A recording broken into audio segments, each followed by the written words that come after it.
Let's now continue the work on our meals section. So it's time now to format these lines here a little bit better. So making these icons here maybe orange and adding some space here. And probably also making them a little bit bigger. So right now we don't have any class name here yet. But of course, we can add a class to these iron icons just like on any other element. So this is the meal icon.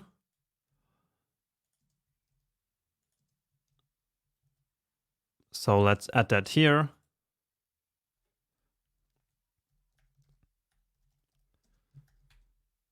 And here we can format it just like before with height and width. So let's use 2.4 rem and a width of 2.4. And these two should be the same because usually these icons are drawn in a rectangular box. Now here I'm not sure if we should set the stroke or the fill. So let's just start with this one and setting it to our color. And while the stroke did not really change, let's try fill. And that also doesn't work. And so let's also try color. And so that does the trick. So these icons here apparently are treated a bit as if they were text. And so this is another one that we should experiment with when we want to style icons like this. So each of these icon packs does in fact work a little bit differently. And so we always need to experiment with which of the properties we can style them. So especially with the color. Okay. Sometimes we even need to use font size to style them in terms of the size. And that would actually also work here. So if I turned off these, I could use font size of 2.4 rem, and that would then make them just as big as they are now with height and width. Okay, so whenever you need to style icons, you need to experiment with all of these. But anyway, the one that worked was color, and so now let's vertically align the text with the icon and also add some spacing. And so that again is a perfect use case for Flexbox, right? And the flex container of the icon and the text is of course the meal attribute. So the list icons, right? So display flex, then align items to align them vertically, center, and then let's add some gap property here. Let's say 1.6 rem. Okay.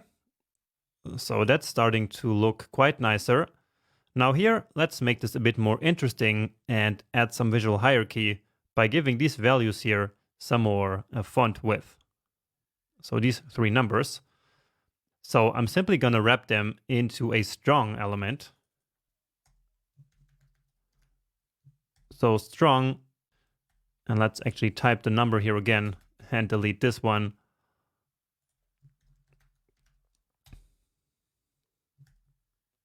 Just like this. Oh, and here the value disappeared. I think it was 74. And then here the same.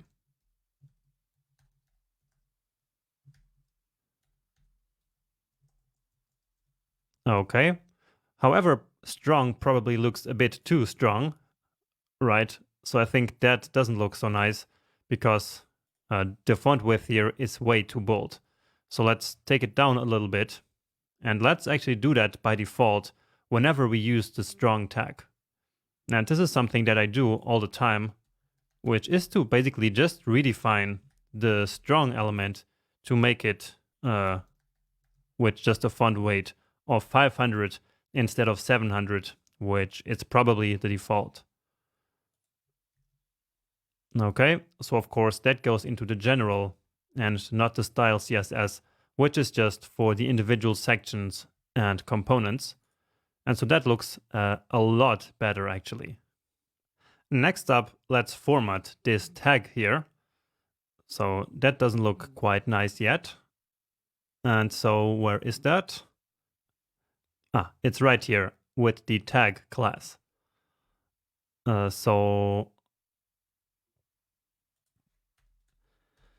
I like to follow the same order as the elements appear in HTML. So let's first set it to an inline block so that we can apply some paddings to it. So probably some very small padding. And actually that's in the other file. So let's see what we have for small values. So we have 2, 4, 8. So let's maybe experiment with 4 and 8 pixels. So 4 pixels, or actually 0.4 rem and 0.8 rem on the sides. Let's also decrease the font size to 1.2. Make the text uppercase. So text transform uppercase. And so these are all like the typical formattings of the tag element. So like a small tag component. And of course, we also need some background color. Now this is vegetarian.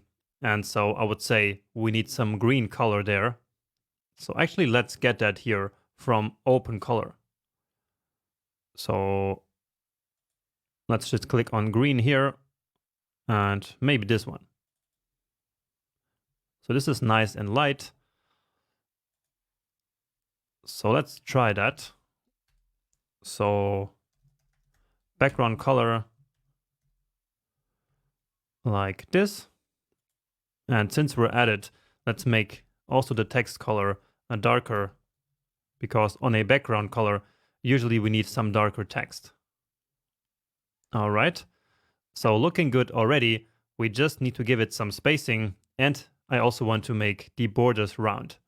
So that's really one of the defining characteristics of tags, usually. Now, as for the spacing, remember how I said in the beginning that for the next meal, we will actually have 2 categories. So 2 tags. And so we should probably wrap those 2 inside of some parent element, onto which we will then add some margin bottom. Okay, but first let's add that border radius. And here, remember how we cannot use 50% because that will make it look like this. But instead, we just use some very large value. It doesn't matter. We can even use pixels because this value is just arbitrary. So now it has the shape that we want. Okay, let's just wrap it into a div now with the class of meal tags. And so this meal tags will then have some margin.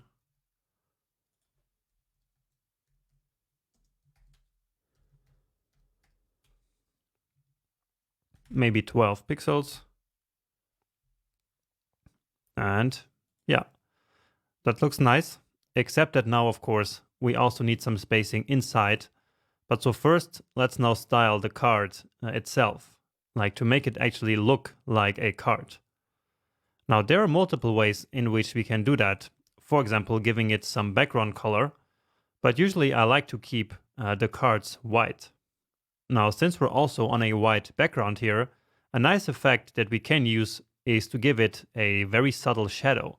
And so that shadow will then distinguish the card element from the rest of the page. So from outside of the section. Okay, so let me demonstrate that to you. And so now I actually need to select the meal, which we hadn't done yet. So remember that is box shadow. Then here, horizontally, as always, we want no shadow, but only vertically. So let's use one of our values, which is 24 pixels. And then as for the blur, I like to use double. So 48 pixels, or actually rem, and here the same. All right. And then, as always, we use the RGBA when we want some transparency. So make it black by giving it 0, and then here some other value, like 0.1 for 10%. So let's check it out. And looking nice. Maybe a little bit too dark, so we can make it a little bit less visible. So let's put it at 0.75. So that's 7.5% basically. And yeah, that looks a bit more subtle, and I like that. But the corners here are of course a little bit harsh, so let's also round them. So let's again use our border radius of 9 pixels that we have been using. Right. But we could actually use a little bit more. So let's try like 12 pixel here, because this component is a lot bigger, and so then we also need more border radius. All right. Now here actually I like odd numbers, that's why I chose 9 as well. And so here let's use 11, and I will put that here also in our design decisions. Okay. And so yeah, there's just one thing to fix, which you maybe have noticed. And well, if you didn't, let me show you. So you see that here we have the rounded corners, and here where we don't have the image, we can also slightly see them here on the top. But then here we have that image. And so that image is basically lying now on top of the rounded corners. So the roundness is here in the background, but we cannot see it because the image is laying on top of that. So it's basically overflowing this element now. But we can easily fix that by saying that we want that overflow. So basically whatever overflows this container should be hidden. So I think this one we hadn't used before. And so this is another very, very important property. Maybe we have used it actually in the previous project where we did that share website. But well, if I hadn't talked about it, then yeah, this is an important one, and that fixes it, right? And you see that also here, the M is kind of cut off because it was actually also going out here of this corner. Okay, next up, let's add some padding here. So of course, this cannot be glued to the sides like it is right now. So let's add some padding. And now, where should we actually add that padding? So should we do it right here in the meal? So padding, let's say 4.8 rem. That's not really what we're going to want, right? Because then that padding also wraps outside of the image, right? So it's now outside this entire meal element. And so that's of course not what we want. So whenever we are designing a card like this, where we have an image at the top, we then need another box which contains basically the rest of the written content. And so let's do that here. So basically placing all the other content inside of another box, which let's simply call it the meal content. Okay, let's cut this here and paste it here at the very end. Give it a save.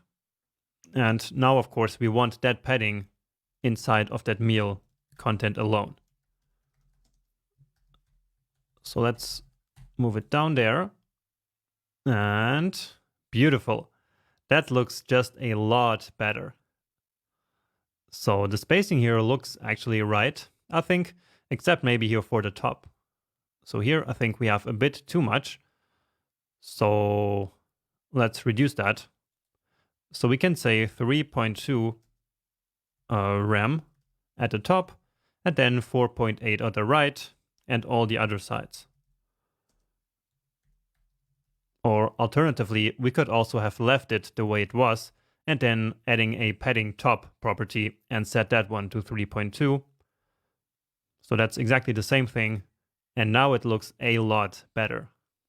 Let's actually just make this here bold. I'm noticing that we were kind of missing that. So font weight, let's say 600 in order not to make it too bold. And yeah, I think with this, we designed a really, really nice looking card, which has all the data that we want. And it also has some nice visual hierarchy. So these two pieces of content, I think they are more related to one another. And so they have a bit less spacing. Then here we have a lot more spacing between kind of this introduction and the data part. And then, of course, between each of the data points, we, of course, also have a little bit of spacing, but not as much spacing as here. Right? Then we also increased the visual hierarchy by making these values bold. And so the attention immediately jumps to those now. And yeah, again, I think this looks quite nice. And so what we can do now is to simply copy all of this HTML here and create our second card based on that. So let's do that. So grabbing this meal, all of this, and replace what we already had. And just to make sure we copied that correctly, let's see. And indeed, there it is. Great. So let's start replacing the content. So here it is now meal number 2. And we need to make sure that these images have the exact same dimensions, or at least the exact same aspect ratio, because otherwise then these two images here will look very awkward. So if they didn't have the same height. So if this one, for example, started only here, then all of that content here would also be shifted up, and that would then look very bad. So if you have 2 cards or more with images in the top, make sure that they do have the exact same aspect ratio or the same dimensions. Okay. But anyway, let's grab now the data for this one. And now this should be very, very simple. Just pasting it down here. So calories, we have now 400. We have a Nutri-Score of 92. So this one is probably healthier, which is because it is a salad, I guess. So actually, I forgot to copy the name of it. So it's the avocado salad. So we need to replace that here and also in the alt text of the image. All right, and now finally the categories. So this one is vegan. And let's just duplicate this line here and also paleo or paleo or whatever. Okay. And let's see. Yeah, beautiful. Now we should probably just change the background color of these two so that basically each of the categories has a different background color. All right, so in our code, we should not have the background color right here in the tag, but instead create, just like many times before, like a variation. So I'm writing tag, then dash dash for basically a modification, which is, again, a standard that I like to use. And then the first one is for vegetarian, which has this background color. So Alt or Option down key to move it here. And then let's simply duplicate this 2 times, one for vegan and one for paleo. Then let's add those here. So this is the tag vegetarian. And where are the other? Yeah. So tag vegan and tag paleo. And now let's find 2 other colors for these. So vegan should also be green. So let's maybe go with this one. Okay. And then let's just use yellow for the other one. So maybe this one or this one. That other one looks a bit too orange. But of course, you can experiment around with that as you'd like. And beautiful. Very nice. Let's just quickly add some spacing here. And that's very simple as well, right? So meal tags, let's make it a flex container. And then simply add a gap of like just 4 pixels, like 0.4 rem. So small detail, but that does look better than before. Nice. So that's very beautiful, really nice looking cards here side by side. And so all that's left to do now is to create this list of diets. And I'm leaving that for the next lecture so that we can now take just another quick break here.